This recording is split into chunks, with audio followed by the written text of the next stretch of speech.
명나라 황실, 세상에서 가장 고귀해야 할 황제의 씨앗들이 빛을 보기도 전에 어둠 속에서 으깨지고 사라졌습니다. 화려한 자금성의 담장 아래 칼을 든 자객보다 더 잔혹하고 비열한 한 남자가 서 있었습니다. 그는 전장의 장수도 황제도 아니었습니다. 오직 황제의 아이를 벤 여인들만을 찾아내어 강제로 약을 먹이고 배를 짓밟았던 역사상 가장 악랄한 태아 사냥꾼 내관 양방이었습니다. 자신의 권력을 위해 황실의 대를 끊어버리는 것을 서슴지 않았던 미치광이 망위비의 사냥개가 되어 수십 명의 태아를 살해하고 명나라를 멸망의 위기로 몰아넣었던 이 남자의 붉은 손은 과연 그 끝에서 무엇을 마주하게 될까요? 양방의 인생을 결정지은 것은 지독한 굶주림이었습니다. 명나라 중기, 산동 땅은 하늘이 버린 듯한 가뭄에 시달리고 있었습니다. 어린 양방이 기억하는 고향의 모습은 푸른 숲이 아니라 쩍쩍 갈라진 논바닥과 그 틈새에서 먼지를 씹으며 죽어가는 사람들의 모습뿐이었습니다. 그의 부모는 쌀 한 줌을 얻기 위해 이웃집 자식과 자신의 자식을 바꾸어 먹는다는 끔찍한 소문을 들으며 밤마다 어린 아들을 껴안고 울었습니다. 하지만 배고픔은 부모의 사랑보다 강했습니다. 양방은 자신의 형제들이 하나둘씩 사라지는 것을 보며 인간이란 존재가 배를 채우기 위해서라면 어디까지 추악해질 수 있는지를 본능적으로 깨달았습니다. 그는 흙을 파먹으며 다짐했습니다. 내가 저 높은 곳으로 올라가서 나를 굶주리게 한 이 세상을 통째로 씹어 삼키겠다. 소년의 가슴 속에는 이미 인간의 자비심 대신 세상을 향한 서늘한 증오가 싹트고 있었습니다. 결국 소년은 스스로 거세를 결심합니다. 당시 가난한 집안의 소년들에게 내관이 된다는 것은 죽음을 무릅쓴 도박과 같았습니다.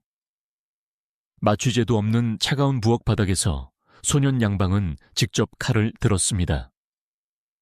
살이 찢기는 통증은 온 신경을 마비시킬 듯 몰려왔고 바닥은 이내 선홍빛 피로 가득 찼습니다. 피가 멈추지 않아 시야가 흐려지는 순간에도 양방은 비명을 지르지 않았습니다. 그는 입술이 터지도록 깨물며 자신이 버린 남성성을 내려다보았습니다. 그것은 평범한 인간으로서의 삶을 포기하는 의식이었으며 권력이라는 신에게 자신의 영혼을 제물로 바치는 선언이었습니다. 죽음의 문턱에서 살아 돌아온 소년은 더 이상 이전의 양방이 아니었습니다. 그는 이제 자신의 고통을 타인의 고통으로 되돌려줄 준비가 된 감정이 마비된 칼날로 거듭나 있었습니다. 자금성에 발을 들인 양방은 처음에 보이지 않는 존재였습니다. 수천 명의 내관들이 북적이는 궁궐에서 그는 가장 낮은 계급인 청소 내관으로 일을 시작했습니다. 하지만 그는 다른 이들이 불평하며 바닥을 닦을 때 궁궐의 생리를 현미경처럼 들여다보았습니다. 어느 내관이 어느 상궁에게 뇌물을 주는지, 황제가 어느 길을 지나갈 때 기분이 좋은지, 그리고 가장 중요한 것, 즉 자금성 안에서 가장 큰 공포를 가진 사람이 누구인지를 찾아냈습니다. 양방은 인간의 공포가 곧 자신의 힘이 될 수 있음을 알았습니다. 그는 선배 내관들에게 온갖 매질을 당하면서도 속으로는 그들의 약점을 하나씩 기록해 나갔습니다. 그는 상궁들이 버린 은밀한 서신들을 쓰레기통에서 건져내어 내용을 익혔고 내관들이 몰래 가로챈 물건들의 행방을 추적했습니다. 양방에게 자금성은 화려한 궁궐이 아니라 모든 인간의 추악함이 모이는 거대한 정보의 집합소였습니다. 그러던 양방의 눈에 들어온 인물이 바로 망위비였습니다. 성화제보다 무려 17살이나 많은 이 여인은 황제의 사랑을 독차지하고 있었지만 속은 검게 타들어가고 있었습니다. 자신이 낳은 아이를 잃은 뒤 다시는 잉태할 수 없게 된 그녀는 다른 후궁이 아이를 가졌다는 소식만 들려도 발작에 가까운 분노를 터뜨렸습니다. 양방은 망위비의 그 지독한 질투와 공포를 보았습니다. 그리고 그는 확신했습니다. 저 여인의 손발이 된다면 자신이 꿈꾸던 무소불위의 권력을 쥘 수 있을 것이라고 말입니다. 양방은 망위비에게 접근하기 위해 치밀한 작전을 세웠습니다. 그는 귀비가 평소 아끼던 보물들이 내관들의 농간으로 진품이 아닌 가짜로 바뀌고 있다는 사실을 증명할 서류들을 준비했습니다. 그리고 어느 조용한 밤, 그는 망위비의 처소 문 앞에 무릎을 꿇고 앉아 밤을 지새웠습니다. 망위비가 그를 불렀을 때 양방은 고개를 들지 않은 채 준비한 서류들을 내밀었습니다. 마마의 발밑에는 마마의 눈을 가리고 재물을 탐하는 쥐새끼들 뿐입니다. 제가 그 쥐새끼들의 목을 물어뜯고 마마의 자리를 위협하는 모든 싹을 잘라버리는 사냥개가 되겠습니다. 망위비는 이 대담하고 냉혹한 하급 내관의 눈빛에서 자신과 같은 어둠을 보았습니다. 그녀는 그에게 물었습니다. 황제의 핏줄이라 할지라도 내 앞길을 막는다면 뵐 수 있겠느냐? 양방은 망설임 없이 대답했습니다. 마마의 근심을 덜어드리기 위해서라면 저는 사람이 아닌 마마의 칼이 되겠습니다. 뱃속에 있는 것이 용의 혈육일지라도 제 손으로 지워버리겠습니다. 이 섬뜩한 맹세는 명나라 황실을 피로 물들인 핏빛 계약의 서막이었습니다. 양방은 망위비의 신임을 얻자마자 자신의 기술을 증명해야 했습니다. 당시 후궁 한씨가 황제의 승은을 입고 임신했다는 소식이 들려왔습니다. 망위비는 분노로 침상을 때리며 양방을 불렀습니다. 양방은 정중하게 절을 올리며 미소를 지었습니다. 걱정하지 마십시오, 마마. 제가 아이가 세상 구경을 하기도 전에 스스로 돌아가게 만들겠습니다. 양방은 먼저 한씨의 처소에 드나드는 모든 내관과 궁녀를 자신의 통제해 두었습니다. 그는 돈으로 살 수 있는 자들에게는 금괴를 주었고 정직한 자들에게는 그들의 가족을 인질로 삼아 협박했습니다. 이제 한씨의 방에서 일어나는 모든 일은 양방의 손바닥 안으로 들어왔습니다. 양방은 태의원의 의원 한 명을 비밀리에 포섭했습니다. 그 의원은 평소 도박 빚에 시달리고 있었는데 양방은 그 빚을 한 번에 갚아주는 대신 특별한 안태약을 요구했습니다. 겉으로 보기에는 산모의 기운을 보강하는 약이었으나 실제로는 태아의 생명력을 서서히 말려 죽이고 자궁을 강제로 수축시키는 독초인 천호와 부자가 미세하게 섞인 약이었습니다. 양방은 직접 그 약사발을 들고 한씨의 처소를 찾아갔습니다. 그는 가장 자애로운 미소를 지으며 말했습니다. 황제 폐하께서 마마를 걱정하여 특별히 내리신 비방입니다. 한 방울도 남기지 말고 드셔야 합니다. 한씨는 양방의 그 가식적인 눈빛을 믿고 약을 마셨습니다. 그날 밤부터 한씨의 방에서는 억눌린 비명소리가 들려왔습니다. 양방은 문 밖에서 그 비명소리를 들으며 차갑게 식어가는 찻잔을 바라보았습니다. 그의 심장은 타인의 고통 앞에서 단 한 번도 떨리지 않았습니다. 한씨는 결국 극심한 복통 끝에 피뭉치를 쏟아냈습니다.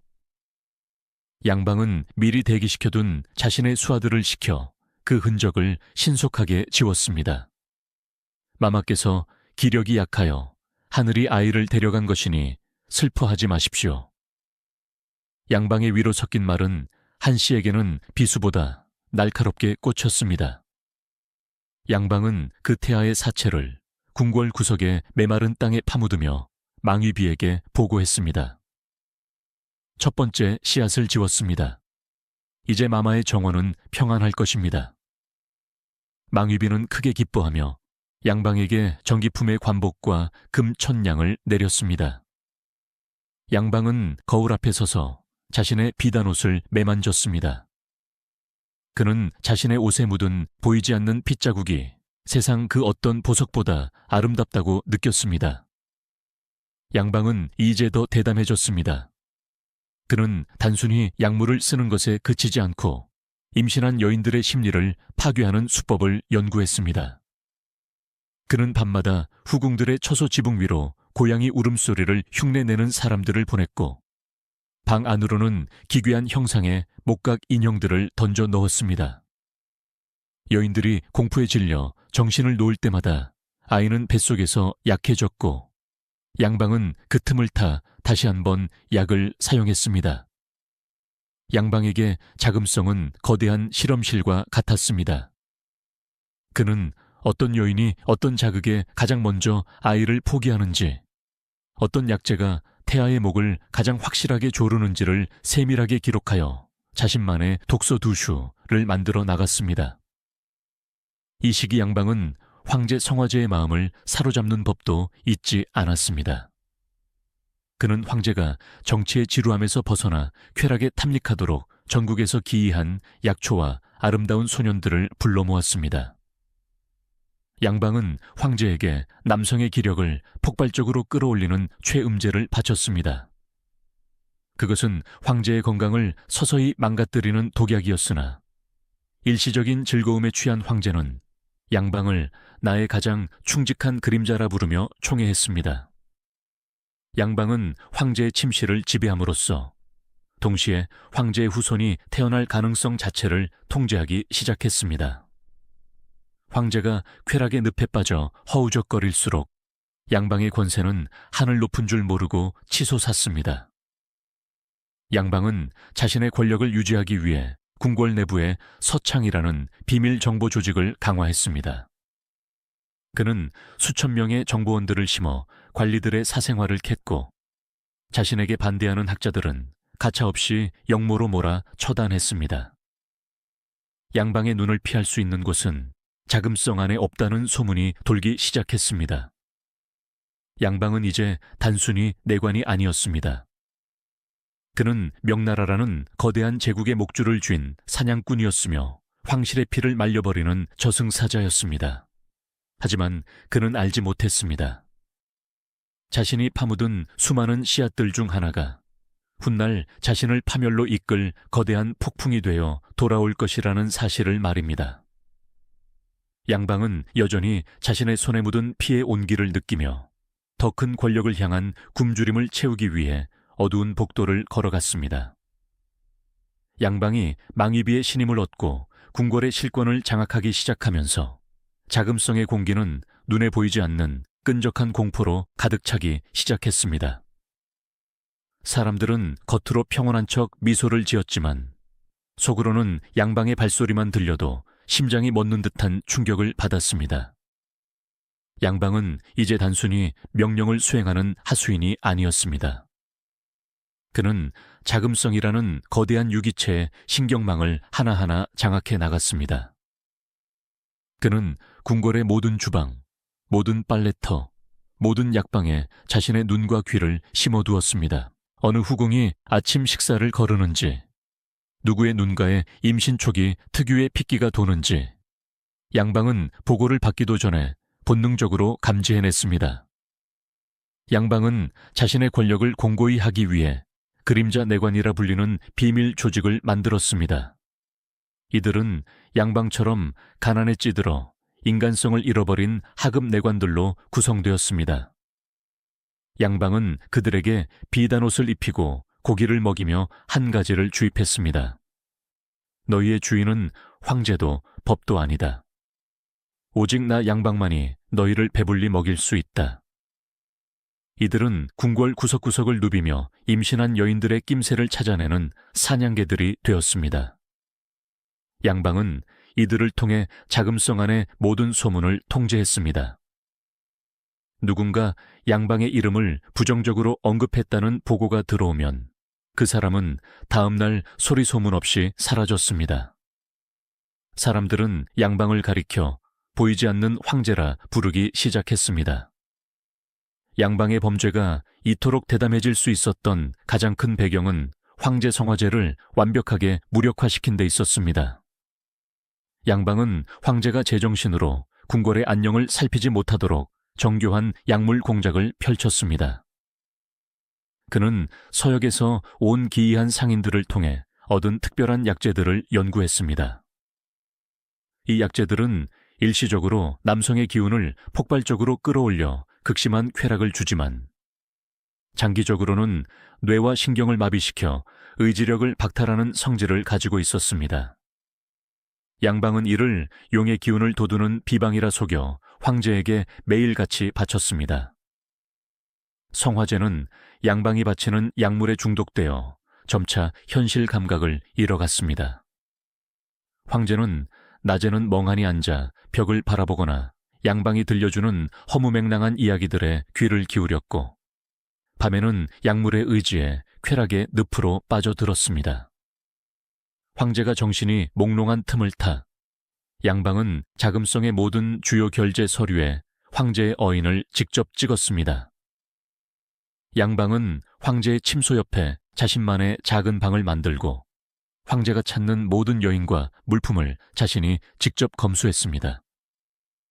황제에게 양방은 없어서는 안 될 충직한 동반자였지만 사실 양방은 황제의 생명력을 갉아먹으며 자신의 권력을 키우는 기생충과 같았습니다. 이 과정에서 양방은 황실의 대를 잇는 문제에 대해 황제의 귀를 완벽하게 막아버렸습니다. 황제가 가끔 제정신이 돌아와 왜 내 곁에는 아이들이 보이지 않는가 라고 물을 때마다 양방은 미리 준비한 교활한 대답을 내놓았습니다. 폐하의 용안이 너무나 눈부셔 아직 세상의 빛을 감당할 그릇이 태어나지 못하는 것이옵니다. 오직 망입이 마마의 덕만이 이 부정을 씻어낼 수 있으니 조금 더 기다리셔야 하옵니다. 황제는 이 황당한 말을 믿으며 다시 약기운에 취해 잠이 들었습니다. 양방은 그렇게 황제의 눈과 귀를 가린 채 제국의 미래를 자신의 소나귀에서 주물렀습니다. 양방의 사냥은 시간이 갈수록 더욱 정교하고 잔인해졌습니다. 그는 단순히 독약을 먹이는 것에 만족하지 않았습니다. 그는 여인의 신체 구조와 임신 주기에 따른 변화를 세밀하게 분석하여 각 단계에 맞는 맞춤형 처단 방식을 개발했습니다. 임신 초기인 여인에게는 기혈을 순식간에 흐트러뜨리는 향을 방 안에 가득 피우게 했습니다. 그 향은 은은한 꽃향기처럼 느껴지지만 실제로는 자궁을 강하게 압박하여 태아를 밀어내는 독성이 강한 연기였습니다. 여인들은 잠을 자는 동안 자신도 모르게 아이를 잃고 그저 몸이 약해진 탓이라며 스스로를 자책했습니다. 임신 중기가 넘어가 배가 조금씩 불러오는 여인들에게는 더욱 물리적인 위협을 가했습니다. 양방은 한밤중에 무장한 자신의 그림자 내관들을 이끌고 후궁의 처소를 습격했습니다. 그는 폐하의 보물을 훔친 도둑을 수색한다는 거짓 명분을 내세워 방 안의 모든 가구를 때려 부수고 여인들을 바닥으로 내팽개쳤습니다. 양방은 여인들이 넘어져 배에 충격을 받도록 교묘하게 발을 걸거나 무거운 물건을 여인의 배 위로 떨어뜨리는 등의 만행을 저질렀습니다. 이 과정에서 여인들이 비명을 지르면 양방은 차가운 미소를 지으며 말했습니다. 황실의 기강을 어지럽힌 죄가 크니 이 정도 고통은 감내해야 하지 않겠느냐. 양방은 여기서 멈추지 않고 직접 조제한 낙태약을 특별 보약기라 속여 강제로 먹이기도 했습니다. 그는 약의 쓴맛을 감추기 위해 달콤한 꿀과 서역의 향료를 듬뿍 섞었지만 그 안에는 뱃속의 아이를 쏟아내게 만드는 치명적인 독초들이 가득했습니다. 양방은 여인이 약을 거부하면 직접 머리채를 잡아 바닥에 짓누르고 숟가락으로 입을 벌려 약을 쏟아부었습니다. 여인이 피를 토하며 쓰러지는 모습을 보며 양방은 자신의 수첩에 오늘 지워버린 생명의 기록을 꼼꼼하게 적어 넣었습니다. 그에게 인간의 생명이란 그저 자신이 장부에서 지워야 할 얼룩에 불과했습니다.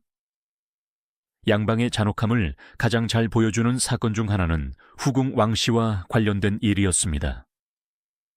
왕씨는 가문이 대대로 충신을 배출한 명망 있는 집안 출신이었고 성격이 강직하여 망위비의 위세 앞에서도 고개를 숙이지 않았습니다.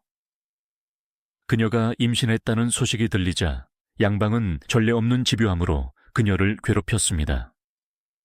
양방은 왕씨의 처소에 드나드는 모든 음식을 가로채어 독을 섞으려 했으나 왕씨는 미리 준비한 기미나인들을 통해 이를 철저히 방어했습니다. 분노한 양방은 더욱 비열한 수법을 썼습니다. 그는 왕씨의 친정 식구들을 역모 혐의로 몰아가두고 왕씨에게 직접 서신을 보냈습니다. 네가 아이를 포기한다면 내 가족의 목숨은 살려주겠다. 하지만 끝까지 아이를 고집한다면 네 아비와 형제의 목은 북경 저작거리에 걸릴 것이다. 왕씨는 절망에 빠졌습니다. 뱃속의 아이와 자신의 가족 사이에서 그녀는 피눈물을 흘리며 선택해야 했습니다. 양방은 직접 왕씨의 처소를 찾아가 그녀의 눈앞에서 낙태약을 내밀었습니다. 자, 선택해라. 아이냐, 내 가문이냐. 왕씨는 결국 떨리는 손으로 그 독약을 마셨습니다. 아이가 뱃속에서 떨어져 나가는 고통보다 자신이 아이를 포기했다는 죄책감이 그녀를 더 아프게 했습니다. 양방은 아이를 잃고 실성하여 울부짖는 왕씨를 보며 비릿하게 웃었습니다. 네가 아이를 죽인 것이지 내가 죽인 것이 아니다. 너는 네 가문을 위해 아이를 판 것이다. 양방은 이처럼 육체적인 고통뿐만 아니라 인간의 영혼까지 파괴하는 악마적인 술수를 즐겼습니다. 왕씨는 그날 이후 평생을 어두운 방 안에서 죽은 아이의 이름을 부르며 미쳐갔고 양방은 그녀의 비극을 망위비에게 자랑하듯 보고했습니다. 양방이 저지른 수많은 범죄의 흔적들은 자금성의 화려한 겉모습 아래 은밀하게 숨겨졌습니다. 양방은 자신이 죽인 아이들과 그 과정에서 희생된 궁녀들의 시신을 처리하기 위해 궁궐 구석에 폐쇄된 창고 지하에 비밀 무덤을 만들었습니다. 그는 시신이 부패하여 냄새가 나는 것을 막기 위해 강력한 독성 가루와 소금을 뿌려 흔적을 지웠습니다. 사람들은 가끔 그 주변을 지날 때마다 까닭 모를 한기를 느꼈지만 양방의 공포 정치가 무서워 아무도 입을 열지 못했습니다. 양방은 또한 사건을 은폐하기 위해 관련자들을 철저하게 입막음했습니다. 자신이 부리던 하급내관이나 궁녀가 조금이라도 양심의 가책을 느끼는 기색을 보이면 양방은 즉시 그들을 불러들여 소리 소문 없이 처단했습니다. 비밀은 죽은 자만이 간직할 수 있다는 것이 양방의 철칙이었습니다. 그는 궁궐의 기록을 담당하는 관리들까지 매수하여 후궁들의 임신 기록과 유산 기록을 조직적으로 조작했습니다. 역사의 책장에는 병사 혹은 사산이라는 짧은 단어들이 기록되었으나 그 행간에는 양방의 피 묻은 손가락이 도장을 찍고 있었습니다. 양방은 이렇게 자금성 전체를 하나의 거대한 범죄 현장으로 만들었습니다.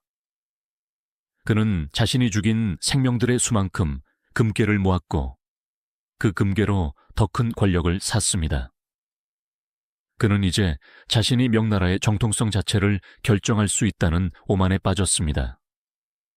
내가 허락하지 않는 생명은 이 나라의 왕이 될 수 없다. 양방은 황제의 침실을 지키는 문지기가 아니라 명나라의 씨앗을 말려버리는 사신이 되어 있었습니다. 그러나 그가 구축한 이 완벽한 지옥에도 작은 균열이 생기기 시작했습니다. 아무도 눈치채지 못한 궁궐의 가장 낮은 곳, 서고의 먼지 쌓인 방에서 한 생명이 조용히 숨을 쉬고 있었던 것입니다. 양방이 저지른 완벽한 사냥에도 불구하고 기적 같은 일이 벌어졌습니다. 남쪽 변방의 포로 출신이었던 후궁기 씨가 황제의 아이를 갖게 된 것입니다. 그녀는 양방의 감시망이 미치지 않는 궁궐 서적을 관리하는 서고의 창고지기로 일하고 있었습니다. 기 씨는 양방의 잔혹함을 이미 목격했기에 자신의 임신 사실을 알게 된 순간부터 죽음의 공포를 느꼈습니다. 하지만 그녀 주변에는 양방의 공포 정치에 염증을 느낀 몇몇 이름 없는 궁녀들과 늙은 내관들이 있었습니다. 그들은 약속이라도 한 듯 기씨의 비밀을 지켜주기로 했습니다.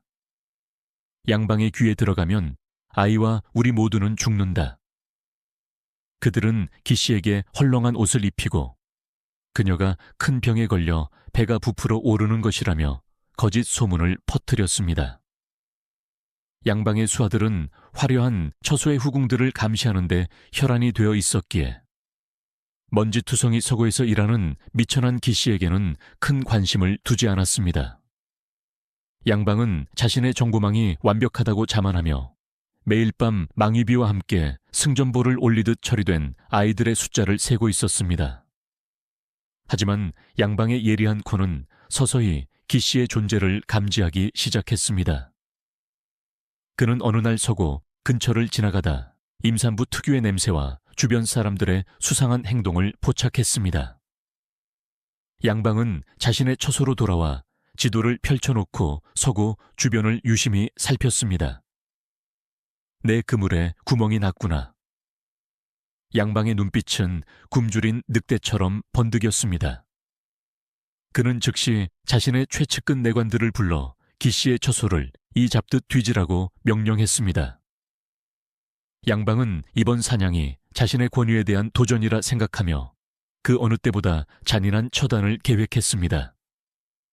양방의 명령을 받은 수하들이 서구로 들이닥쳤을 때 기씨는 이미 주변 사람들의 도움으로 폐궁의 깊숙한 지하 창고로 몸을 숨긴 뒤였습니다.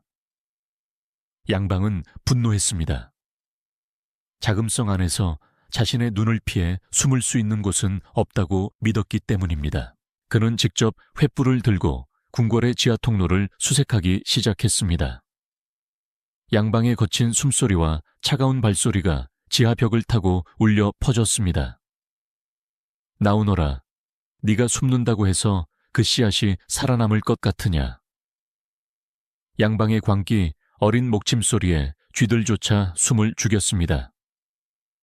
기씨를 숨겨준 늙은 내관 장민은 양방 앞을 가로막았습니다. 장민은 평소 양방의 악행을 묵묵히 지켜보며 힘을 길러온 인물이었습니다. 그는 양방에게 고개를 숙이면서도 교묘하게 다른 길로 유인했습니다. 대감 기씨는 이미 궁궐 밖으로 도망쳤다는 소문이 있습니다.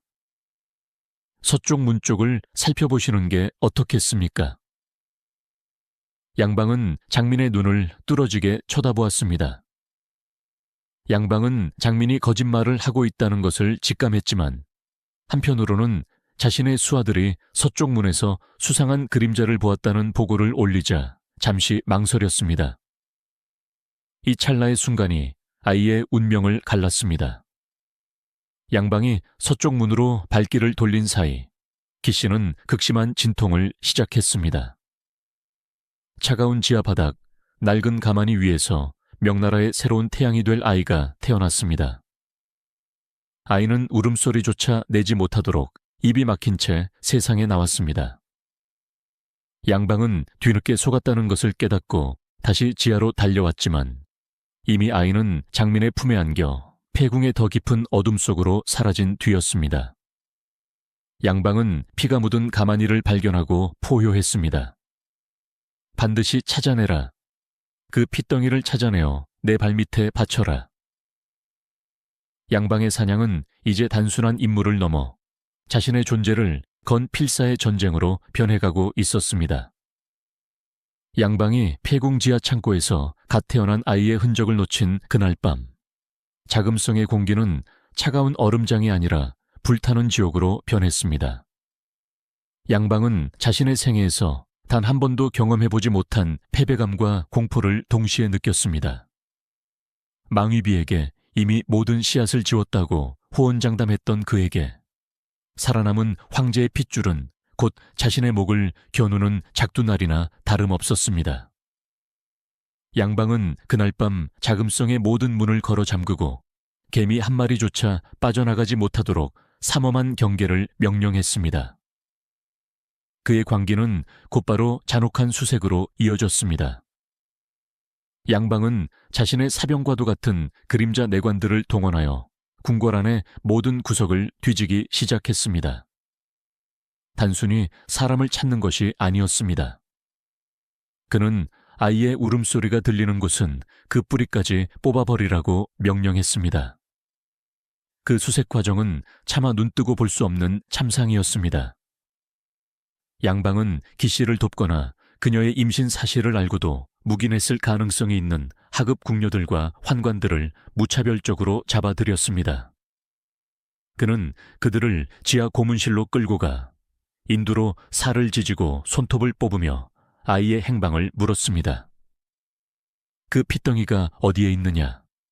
누구의 품속에 숨어 황실의 공기를 더럽히고 있느냐? 양방의 서슬 퍼런 외침이 고문실 벽을 타고 울려 퍼졌지만 양방의 공포 정치에 질린 이들의 입은 역설적으로 더욱 굳게 닫혔습니다.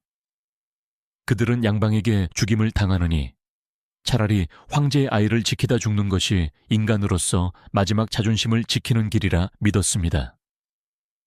양방은 아무런 대답도 듣지 못할 때마다 미친 듯이 채찍을 휘둘렀고 그날 밤 고문실 바닥은 차마 닦아낼 수 없을 만큼의 선혈로 가득 찼습니다. 양방은 이제 단순히 명령을 수행하는 자가 아니라 자신의 불안을 감추기 위해 피를 탐하는 굶주린 짐승이 되어가고 있었습니다. 양방이 자금성 전체를 뒤흔들며 사냥을 계속하는 동안 명나라의 새로운 운명이 될 어린 주우탱 훗날의 홍치제은 역설적으로 가장 위험하고도 버려진 공간에서 자라나고 있었습니다.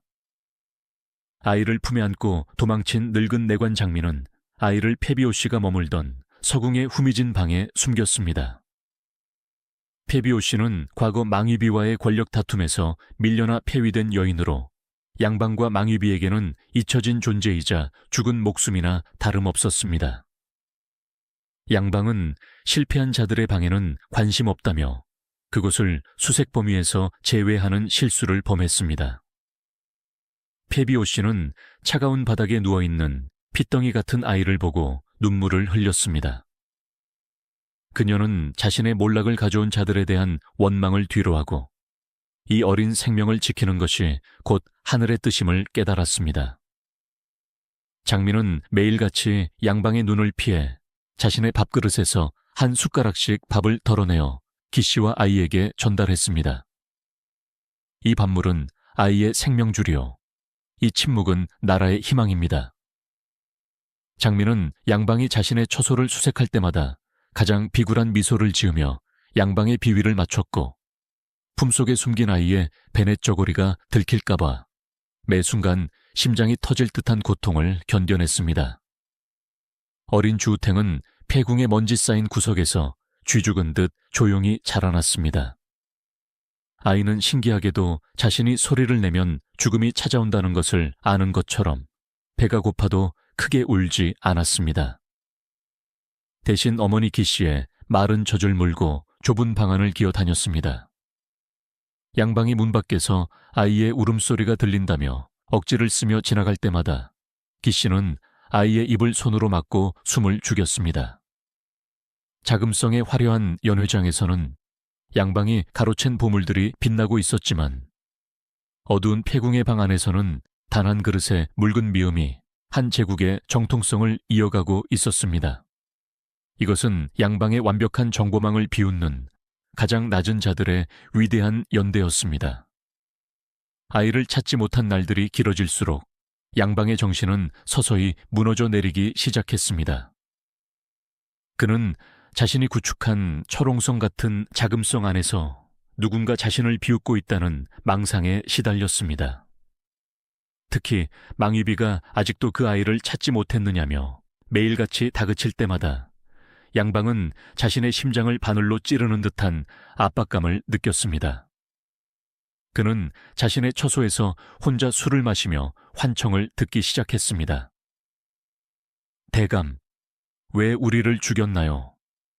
수십 명의 태아들이 뱃속에서 쏟아져 나오며 자신을 향해 기어오는 환각이 그를 괴롭혔습니다. 양방은 이 공포를 잊기 위해 더욱 자극적인 악행을 저질렀습니다. 그는 황제 성화제에게 바치는 약물의 농도를 높였습니다. 폐하, 이 약을 드셔야 만수무강하시고 황실의 기운이 바로 서옵니다. 양방의 손에 들린 약사발은 이제 황제의 건강을 위한 것이 아니라 황제를 완벽한 폐인으로 만들어 자신의 범죄를 영원히 묻어버리기 위한 도구가 되었습니다. 약에 취한 황제가 헛소리를 내뱉으며 쓰러질 때마다 양방은 그 옆에서 미친 듯이 웃었습니다. 폐하는 저 없이는 아무것도 할 수 없습니다. 이 나라의 진짜 주인은 저입니다. 그는 또한 궁궐안의 모든 임산부에 대한 감시를 넘어 이제는 갓 태어난 아이를 가진 궁녀나 하급 관리의 가족들까지 잡아들여 죽이기 시작했습니다. 혹시 저 아이가 그 아이가 아닐까라는 의심이 들면 양방은 주저없이 처형을 명령했습니다. 자금성의 연못은 매일 밤 양방이 던져 넣은 시신들로 인해 붉게 물들었고 물고기들조차 피냄새에 절어 죽어갔습니다. 양방은 자신이 죽인 시신들의 산 위에 앉아 왕좌를 꿈꿨지만 그의 눈 밑은 검게 타들어갔고 손등은 항상 원인 모를 경련으로 떨리고 있었습니다. 그것은 그가 저지른 비인간적인 범죄들이 그의 육체를 안쪽에서부터 갉아먹고 있다는 증거였습니다. 한편 망위비 역시 나이가 들며 자신의 아름다움이 시들어가는 것에 극심한 불안을 느끼고 있었습니다. 그녀는 황제의 총애가 언제 식을지 모른다는 공포를 양방에게 쏟아냈습니다. 양방, 네가 그 아이를 죽였다고 했을 때 나는 너를 믿었다. 하지만 여전히 궁궐 안에서 아이의 울음소리가 들린다는 소문이 파다하구나. 만약 그 아이가 살아있다면 너의 목과 내 목은 같은 날에 떨어질 것이다. 망위비의 서늘한 경고에 양방은 비굴하게 무릎을 꿇었습니다. 양방은 이 위기를 넘기기 위해 또 다른 거짓말을 지어냈습니다. 마마, 걱정하지 마십시오. 이미 그 아이는 굶어 죽어 쥐들의 먹이가 된 지 오래입니다. 지금 들리는 소문은 저를 시기하는 자들이 만들어낸 헛소문일 뿐입니다. 그러면서도 양방은 뒤로는 태세 전환을 준비했습니다. 그는 만약 그 아이가 정말로 살아있다면 나중에 그 아이를 자신이 직접 발견하여 황제에게 바침으로써 아이를 지킨 1등 공신으로 둔갑할 계획까지 세웠습니다. 그는 자신의 수첩에 2가지 시나리오를 적어두었습니다. 하나는 아이를 죽이는 것, 다른 하나는 아이를 이용해 새로운 권력을 잡는 것이었습니다. 이러한 양방의 비겁한 양면성은 그를 더욱 위험한 존재로 만들었습니다. 그는 망위비 앞에서는 여전히 그녀의 충직한 사냥개인 척하면서도 몰래 자신의 재산을 궁 밖으로 빼돌리고 자신의 수하들에게 망위비의 일거수일투족을 감시하게 했습니다. 양방에게 충성이란 없었습니다. 오직 자신의 생존과 탐욕만이 그를 움직이는 유일한 나침반이었습니다. 그는 자금성의 화려한 비단옷을 입고 있었지만 그 안의 영혼은 이미 수만 갈래로 찢겨진 누더기나 다름없었습니다. 시간은 흘러 아이는 어느덧 6살이 되었습니다. 주탱은 폐궁의 어두운 방 안에서 글을 배우고 황실의 예도를 익히며 자라났습니다. 그동안 성화제는 급격히 노쇠해졌습니다. 약물로 망가진 몸은 이제 작은 바람에도 흔들리는 등불 같았습니다. 1475년의 어느 날, 황제는 거울 앞에 앉아 자신의 하얗게 센 머리칼을 보며 깊은 탄식을 내뱉었습니다. 내 나이 이제 40이 가까워지는데 짐의 뒤를 이을 아들이 단 한 명도 없구나. 짐이 죽으면 이 나라의 종묘사직은 누구에게 맡긴단 말이냐. 황제의 곁에서 머리를 빗겨주던 내관 장민은 이때가 바로 기회임을 깨달았습니다. 그는 양방이 잠시 자리를 비운 사이 목숨을 걸고 황제 앞에 엎드렸습니다. 폐하, 죽을 죄를 지었사오나 폐하께는 이미 장성한 아드님이 계시옵니다. 황제는 눈을 크게 뜨며 믿을 수 없다는 듯 물었습니다. 그게 무슨 소리냐? 짐의 아이들은 모두 죽지 않았느냐? 장민은 눈물을 흘리며 지난 6년간의 비밀을 털어놓았습니다. 양방의 칼날을 피해 망위비의 질투를 피해 폐궁 구석에서 흙바닥을 기며 자라난 어린 왕자의 존재를 말입니다. 황제는 그 자리에서 통곡하며 아들을 데려오라 명했습니다. 이 소식은 순식간에 자금성 전체로 퍼져나갔습니다. 자신의 처소에서 금괴를 세고 있던 양방은 이 소식을 듣는 순간 손에 들고 있던 금덩이를 바닥에 떨어뜨렸습니다. 그의 심장은 얼어붙는 듯했고 머릿속은 하얗게 변했습니다. 아이가 살아있었다니, 그것도 6년 동안 내 발밑에서. 양방은 분노와 공포가 뒤섞인 비명을 지르며 자신의 방 안의 기물들을 부수기 시작했습니다. 하지만 곧 그는 거울을 보며 얼굴 근육을 억지로 일그러뜨려 웃음을 지었습니다. 아니, 내가 그 아이를 살린 것이다. 내가 그 아이를 살려두었기에 오늘이 있는 것이다. 양방의 비겁한 변신이 시작되는 순간이었습니다. 양방은 황제가 아들을 만나는 현장에 제일 먼저 달려갔습니다. 그는 성화제가 아들 주우탱을 품에 안고 우는 모습을 보며 누구보다 크게 소리내어 울기 시작했습니다. 폐하, 제가 이 날을 위해 얼마나 밤잠을 설치며 태자 저하를 보살펴 왔는지 아십니까? 귀비마마의 눈을 피해 저하의 입에 미음을 넣어준 것이 바로 저 양반기옵니다. 양방은 장민과 페비오 씨가 해온 모든 공적을 가로채어 자신의 것으로 만들려 했습니다. 양방은 주우탱의 앞에 무릎을 꿇고 발을 핥으며 충성을 맹세했습니다. 저하, 이 늙은 내관이 저하를 지키기 위해 얼마나 많은 고초를 겪었는지 잊지 마옵소서. 6살의 주우탱은 자신을 향해 징그럽게 웃는 양방의 눈을 똑바로 쳐다보았습니다. 아이는 비록 어렸지만 직감적으로 알 수 있었습니다. 저 남자의 눈에는 자신에 대한 사랑이 아니라 자신을 먹잇감으로 보는 뱀의 욕망이 가득하다는 것을 말입니다. 양방은 이제 태자의 최측근이 되어 권력을 이어가려 했지만 그것은 자신의 목을 스스로 올가매는 밧줄이 될 것임을 알지 못했습니다. 양방은 그날 이후 태자의 처소를 금은보화로 치장하고 태자의 어머니인 기씨에게 세상에서 가장 화려한 옷을 바쳤습니다. 하지만 기씨는 양방이 준 옷을 입을 때마다 아이의 목을 조르던 그의 손을 떠올리며 몸서리쳤습니다. 양방의 도박은 성공한 듯 보였지만 자금성의 담장 밑에는 그가 지워버린 수많은 아이의 원혼들이 이제 숨죽여 그의 파멸을 기다리고 있었습니다. 양방은 자신이 쌓아 올린 거짓의 성벽 위에서 불안한 춤을 추고 있었습니다. 자금성의 권력을 철권 통치로 주무르던 망위비의 시대도 영원할 수는 없었습니다.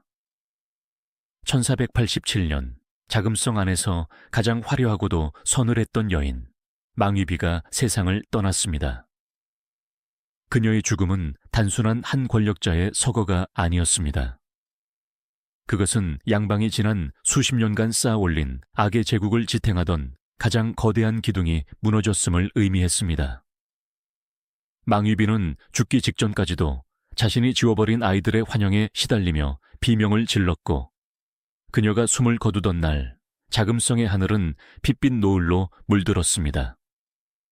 양방은 그녀의 침소 밖에서 무릎을 꿇고 앉아 있었으나 그의 마음속에 슬픔은 단 한 조각도 없었습니다. 오직 이제 누구를 방패 삼아 살아남을 것인가 라는 차가운 생존 본능만이 그의 뇌리를 스쳤습니다. 양방은 망위비의 시신이 차에 식기도 전에 그녀의 처소에 있던 비밀 문서들과 보물들을 빼돌리기 시작했습니다. 망위비와 자신이 함께 공모했던 끔찍한 범죄의 기록들, 특히 임신한 후궁들을 어떻게 사냥하고 독살했는지에 대한 상세한 기록들을 불태워 없애려 했습니다.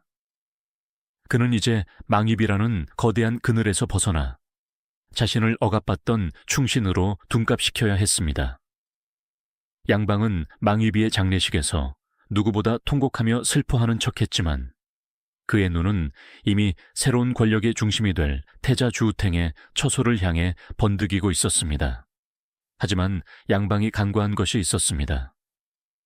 망위비는 죽었어도 그녀가 뿌린 피의 씨앗들은 여전히 자금성의 흙 밑에서 복수의 싹을 틔우고 있었다는 사실입니다.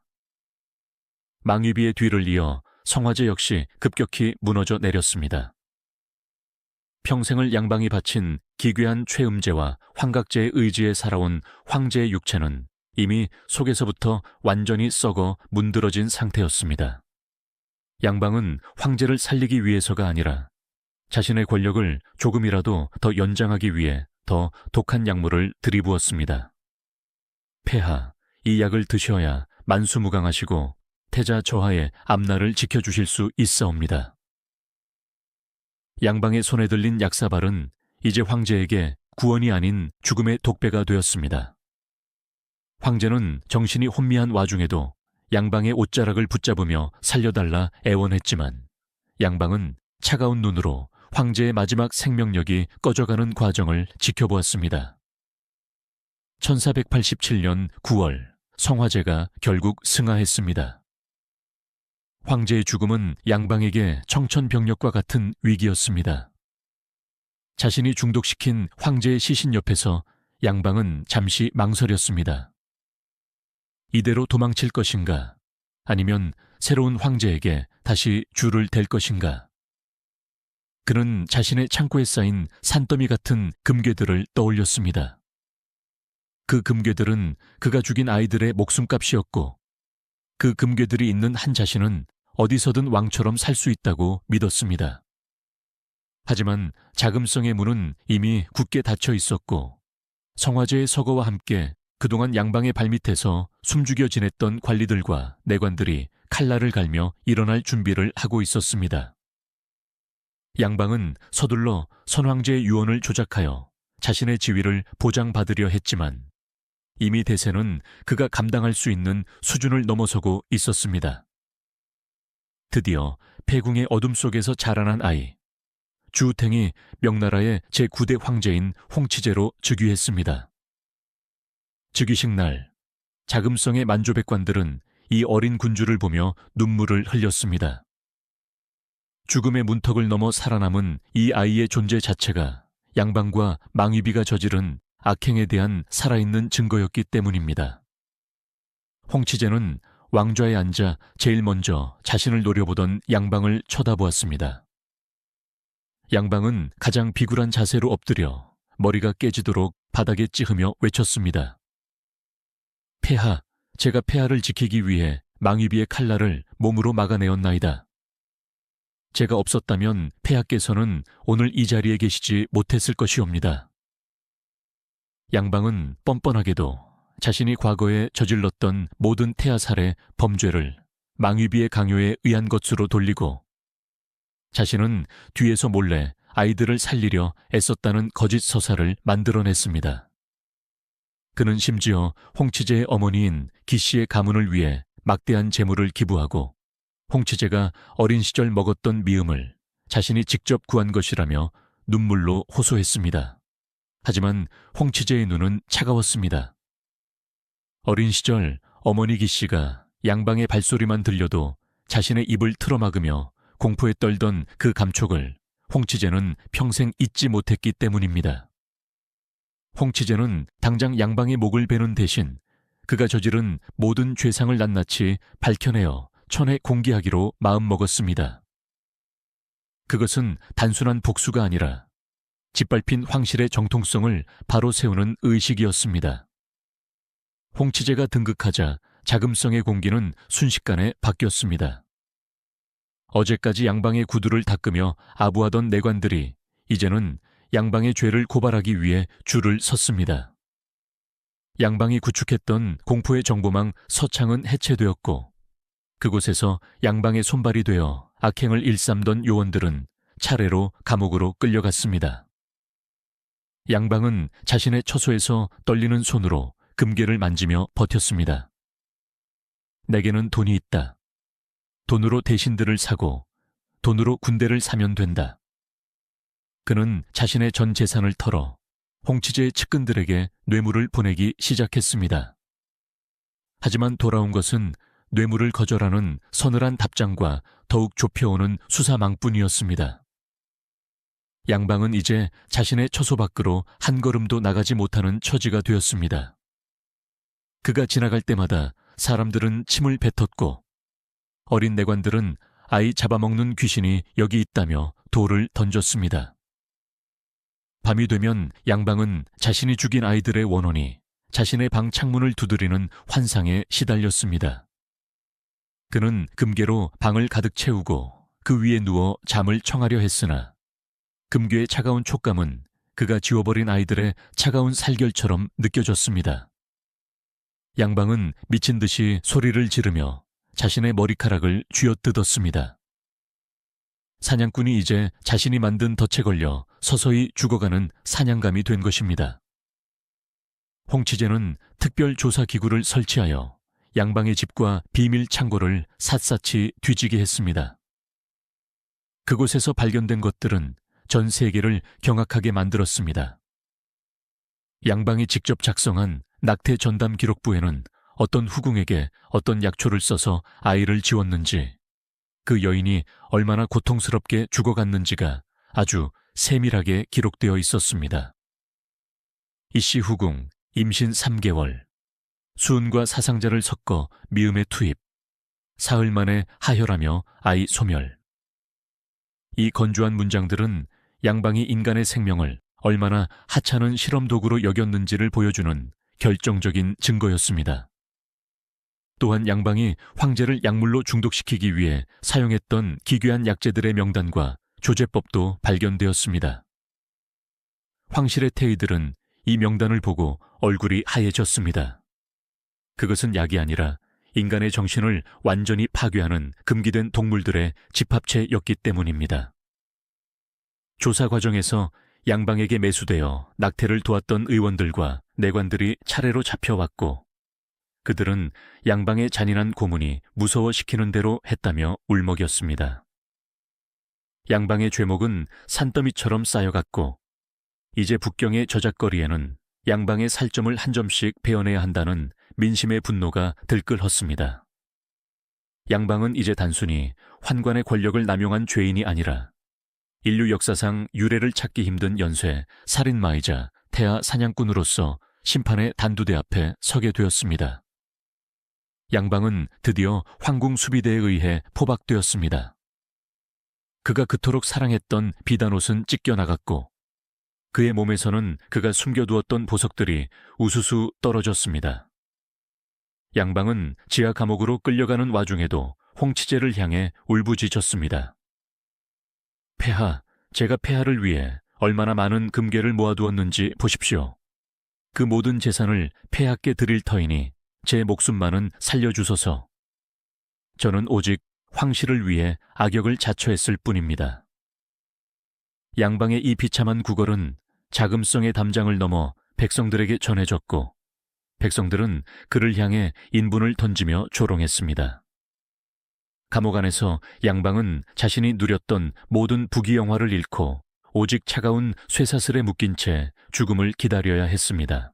그는 감옥벽에 손톱으로 자신의 이름을 쓰며 마지막까지 자신의 권력을 그리워했습니다. 하지만 이제 그에게 남은 것은 아무것도 없었습니다. 그가 죽인 수십 명의 아이, 그가 망가뜨린 수많은 여인의 삶, 그리고 그가 중독시킨 황제의 영혼이 이제 하나의 거대한 파도가 되어 그를 덮치려 하고 있었습니다. 양방은 이제 자신이 곧 맞이할 죽음보다 죽음 이후에 자신을 기다릴 지옥의 불길이 더 두려워 온몸을 떨었습니다. 명나라의 가장 어두운 그림자였던 양방의 시대는 이제 핏빛 마침표를 찍을 준비를 하고 있었습니다. 홍치제는 양방의 죄상을 정리한 조서를 읽은 뒤 며칠 밤을 잠들지 못했습니다. 황제는 단순히 양방을 사형에 처하는 것으로는 이 거대한 비극을 치유할 수 없다고 믿었습니다. 황제는 양방에게 가장 고통스러운 형벌을 내리기로 결심했습니다. 그것은 그가 그토록 탐했던 모든 것을 빼앗고 그가 저지른 죄악을 영원히 역사에 남겨 만인의 손가락질을 받게 하는 것이었습니다. 양방의 재산을 몰수하여 가난한 백성들에게 나누어 주고 그가 죽인 아이들의 넋을 기리는 사당을 세워라. 그리고 양방은 그가 저지른 죄를 매일 아침 저녁으로 백성들 앞에서 외치게 한 뒤 서서히 죽어가게 하라. 황제의 명이 떨어지자 자금성 안의 모든 사람은 환호했습니다. 양방은 이제 죽고 싶어도 죽지 못하는 형벌의 길로 들어서게 되었습니다. 그는 자신이 죽인 아이들의 이름을 하나씩 부르며 고통 속에서 말년을 보내야 했습니다. 자금성의 가장 높은 곳에서 세상을 호령하던 양방의 운명은 홍치제가 내린 단 한 줄의 명에 의해 낭떠러지로 곤두박질 쳤습니다. 어제까지 황제의 신임을 얻고 고관대작들의 생사여탈권을 쥐고 흔들던 그의 손에는 이제 비단 옷자락 대신 차가운 쇠사슬이 채워졌습니다. 홍치제는 양방을 단순히 처형하는 것으로는 그가 저지른 천인공노할 죄악을 다 씻어낼 수 없다고 판단했습니다. 황제는 양방이 그토록 탐닉했던 권력과 재물이 얼마나 부질없는 것인지, 그리고 그가 짓밟은 생명들의 무게가 얼마나 무거운 것인지를 온 천하에 알리기로 했습니다. 양방을 태운 죄수수레가 북경의 저작거리를 지날 때 성안의 모든 백성이 거리로 쏟아져 나왔습니다. 사람들은 양방의 얼굴을 확인하자마자 비명을 지르며 분노를 쏟아냈습니다. 저놈이 우리 아이들의 핏줄을 말린 괴물이다. 황실의 씨를 말리려 한 악마를 당장 찢어 죽여라. 백성들은 양방을 향해 돌을 던지고 시장 바닥에 오물을 퍼부었습니다. 한때 그가 지나갈 때마다 머리를 조아리며 길을 비켰던 그 백성들이었습니다. 양방은 수레 안에서 머리를 감싸쥐고 웅크렸지만 그가 피할 수 있는 곳은 어디에도 없었습니다. 그의 화려했던 명성은 단 하루 만에 악취나는 오물보다 못한 처지로 전락했습니다. 양방은 자신이 누렸던 영광이 사실은 모래로 쌓은 성이었음을, 그리고 자신이 짓밟은 민초들의 분노가 얼마나 거대한 바다와 같은지를 비로소 온몸으로 체감하며 흐느꼈습니다. 홍치제는 양방이 부정하게 축적한 전 재산을 몰수하라는 엄명을 내렸습니다. 양방의 비밀 창고문이 열리던 날, 조사관들은 그 광경을 보고 말을 잇지 못했습니다. 창고 안에는 명나라 전체의 몇 년치 예산과 맞먹는 금은 보화가 산더미처럼 쌓여 있었습니다. 그가 후궁들을 사냥하고 임신한 여인들의 배를 짓밟으며 벌어들인 피 묻은 돈들이었습니다. 금고의 하나하나에는 태어나지 못한 아이들의 눈물이 서려 있었고, 보석 하나하나에는 아이를 잃고 실성한 어머니들의 통곡이 배어 있었습니다.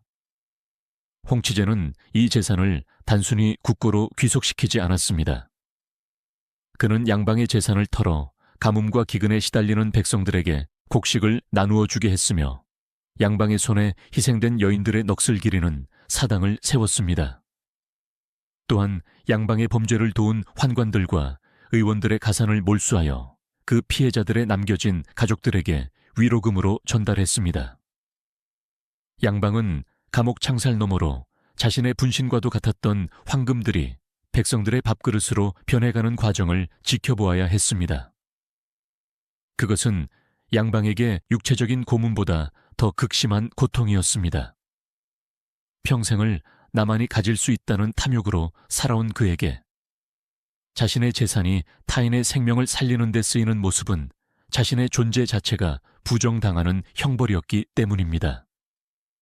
결국 양방은 북쪽 변방의 춥고 황량한 땅으로 유배되었습니다. 홍치제는 그에게 사약조차 내리지 않았습니다. 대신 그가 저지른 죄의 무게를 평생 짊어지고 살아가게 하는 길을 택했습니다. 유배지로 향하는 길은 끝없는 고난의 연속이었습니다. 비단 신발만 신던 그의 발은 거친 흙길에 찢겨 피투성이가 되었고, 산의 진미만 탐하던 그의 위장은 쉰 보리밥 한 덩이조차 감당하지 못해 뒤틀렸습니다. 하지만 그를 진정으로 미치게 만든 것은 육체적인 고통이 아니라 밤마다 들려오는 소리였습니다. 유배지의 낡은 오두막에 홀로 남겨진 양방은 밤만 되면 갓난아기들의 울음소리에 시달렸습니다. 바람소리조차 아기들의 비명으로 들렸고, 벽에 비친 그림자는 뱃속에서 쏟아져 나온 아이들이 자신을 향해 기어오는 모습으로 보였습니다. 대감, 우리를 왜 죽였나요? 우리는 세상의 빛을 보고 싶었어요. 양방은 자신의 귀를 틀어막고 소리를 질렀습니다.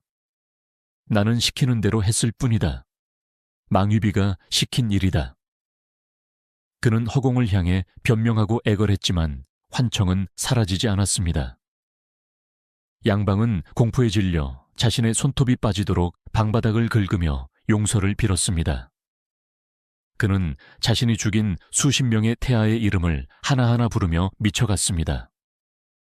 거울 속에 비친 자신의 모습은 이제 권력자의 풍모는 온데간데 없고 죄책감에 찌들어 썩어가는 송장과 다름없었습니다. 유배지에서의 3년째 되던 해 겨울, 양방은 차가운 흙바닥 위에서 홀로 숨을 거두었습니다. 그가 죽었을 때 그의 곁을 지키는 사람은 아무도 없었습니다. 그가 그토록 신임했던 수하들도, 그가 금괴로 샀던 친구들도 모두 그를 버린 지 오래였습니다. 양방의 시신은 수습해줄 사람조차 없어 며칠 동안 방치되었고, 결국 유배지의 병사들이 그를 거적대기에 싸서 이름 없는 상이슬게 대충 파묻었습니다. 한때 황제가 직접 장례를 치러주겠다 약속했던 그 화려한 공신의 자리는 이제 독수리와 벌레들의 먹잇감이 된 비참한 시체로 남았습니다. 양방의 죽음 이후 명나라의 역사가들은 그의 이름을 기록하는 데 있어 단 한 치의 자비도 베풀지 않았습니다. 그는 내관의 수치이자 인간의 탈을 쓴 악마로 명시되었습니다.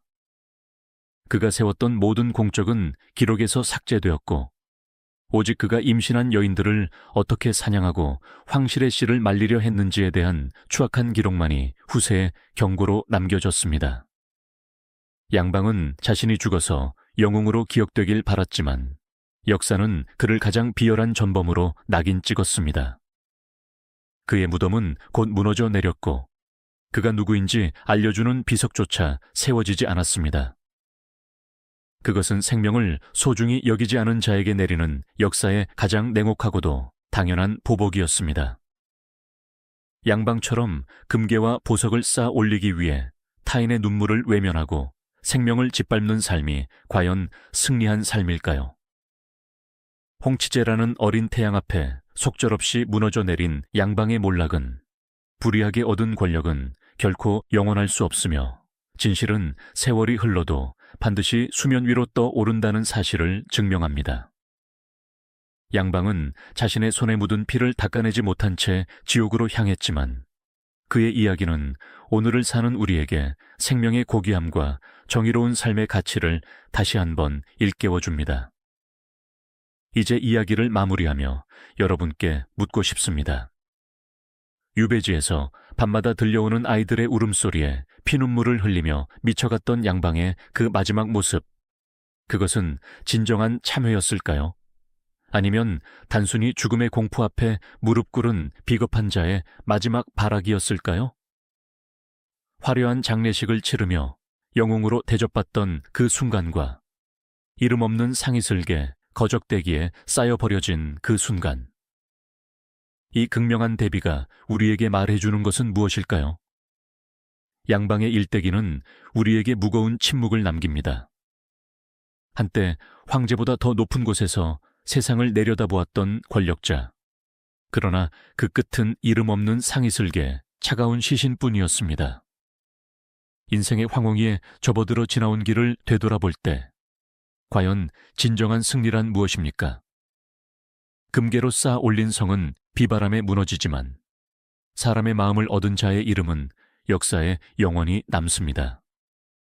홍치제라는 어린 생명이 모진 풍파를 견디고 살아남아 양방의 거대한 악을 무너뜨린 것처럼 어둠은 결코 빛을 이길 수 없다는 만고의 진리를 다시금 깨닫게 됩니다.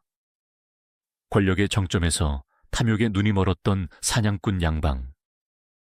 그의 비참한 최후는 오늘을 살아가는 우리에게 어떻게 살 것인가 보다 어떻게 기억될 것인가가 더 중요하다는 서늘한 교훈을 남기고 있습니다.